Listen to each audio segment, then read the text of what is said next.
What if I told you that one man with just a piece of paper and a whole lot of nerve could throw an entire nation into a state of panic? That's exactly what happened during America's Red Scare.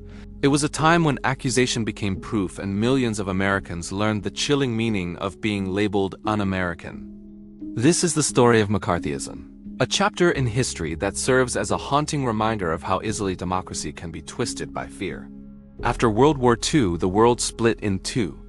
The United States and the Soviet Union stood as superpowers, but they were ideological enemies. The Cold War was on, and from an American perspective, communism seemed to be creeping across the globe. A question began to haunt the American psyche. If they can take over half the world, could they be trying to take over here too?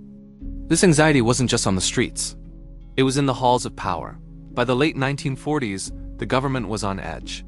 In 1947, President Truman launched a loyalty program, forcing millions of federal employees to prove they weren't subversives. FBI Director J. Edgar Hoover, who had a long-standing obsession with radicals, ramped up surveillance on anyone suspected of communist ties. The stage was set for a national drama, but it was missing its star. And that star's name was Joseph McCarthy. By 1950, Joseph McCarthy, a Republican senator from Wisconsin, was a political nobody, desperate for a headline.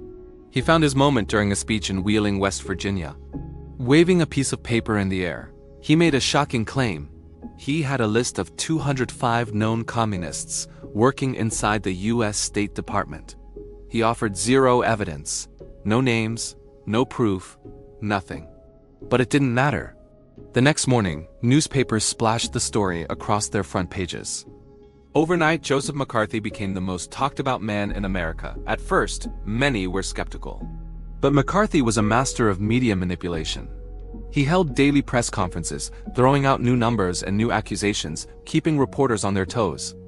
When his facts didn't add up, he just changed them. The list of 205 communists mysteriously became 81, then 57. The truth wasn't his goal. Performance was. He played to the cameras, to the public's deepest fears, and to the Cold War anxiety that the enemy could be anyone or anywhere.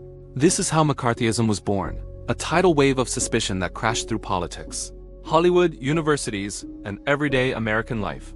The terrifying genius of McCarthyism was that it didn't need to prove guilt. The accusation itself was the weapon. Be labeled a communist, and your life could be destroyed, even if you'd never broken a single law.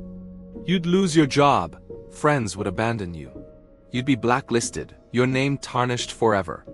The fear of being accused was so intense that it silenced dissent, forced people to betray colleagues, and turned honesty into a liability. The first targets were in government, with committees like the House Un-American Activities Committee scouring federal agencies for communist influence. But soon, the witch hunt turned its sights on a much more public stage, Hollywood. The government claimed that movies were secretly spreading communist propaganda. Actors, writers, and directors were dragged before Congress and interrogated about their political beliefs. A group known as the Hollywood 10 famously refused to answer, citing their First Amendment rights. For their defiance, they were sent to prison and blacklisted from the industry. They were just the beginning. Hundreds more in Hollywood found their careers shattered, not because they were guilty of a crime, but because they were deemed politically risky. McCarthy thrived in this toxic environment. It was a world that rewarded the loudest, most reckless voices, not the most truthful ones. As chairman of a Senate subcommittee, he turned his hearings into a political circus. They were spectacles of bullying, insults, and baseless insinuation. He didn't have evidence, but he had drama. And for many Americans watching on their new television sets, his aggressive style looked like strength. He accused diplomats, military officials, and even celebrated war heroes of being disloyal. Behind the curtain of his patriotic performance, lives and careers were being systematically dismantled. The damage wasn't confined to Washington or Hollywood.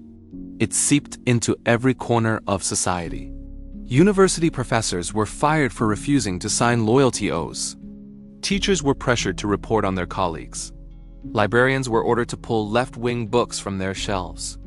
Ordinary citizens were interrogated by local committees, forced to defend their choice of newspaper subscriptions or club memberships. A national paranoia took hold. Neighbors eyed each other with suspicion. Friendships shattered over rumors. The great American ideal of freedom of thought was being suffocated by the fear of association. For a time, McCarthy seemed invincible. He was a master of the news cycle. Whenever his fame started to fade, he'd unleash a new, more outrageous accusation. But in 1954, his ambition finally went too far.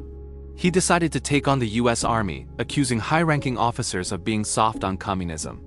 This was a fatal miscalculation. The Army fought back, and the resulting hearings were broadcast live across the nation.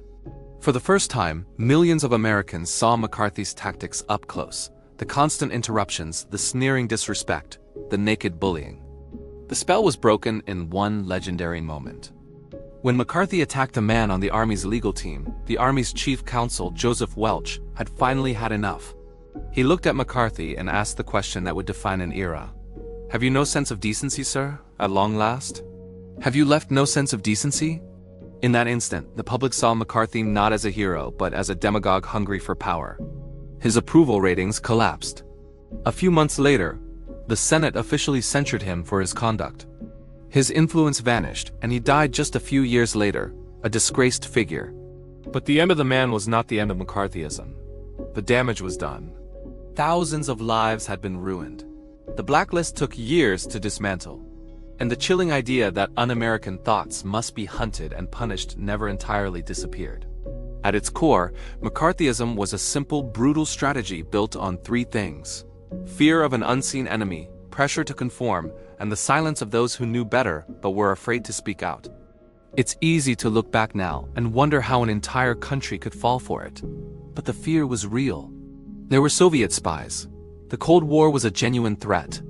McCarthy's dark genius was to take that legitimate fear and stretch it to cover everything and everyone, blurring the line between national security and thought control. That's why his name is remembered not for fighting communism, but as a warning about what happens when a democracy turns on itself. The story of McCarthyism isn't just about one senator from Wisconsin. It's a timeless lesson about how quickly suspicion can spread, how easily people can be ostracized, and how fear can become the most powerful tool in politics. When you look at the world today, at the social media mobs, the cancel campaigns, the way complex issues are reduced to simple loyalty tests, you realize the ghost of McCarthyism is still with us. It just learned to adapt. Freedom, we are reminded, doesn't collapse in a single dramatic moment. It erodes slowly, piece by piece, every time we allow fear to become more powerful than truth. Thank you so much for watching. If you found this story as fascinating and important as I do, please hit that like button and subscribe for more stories that shaped our world.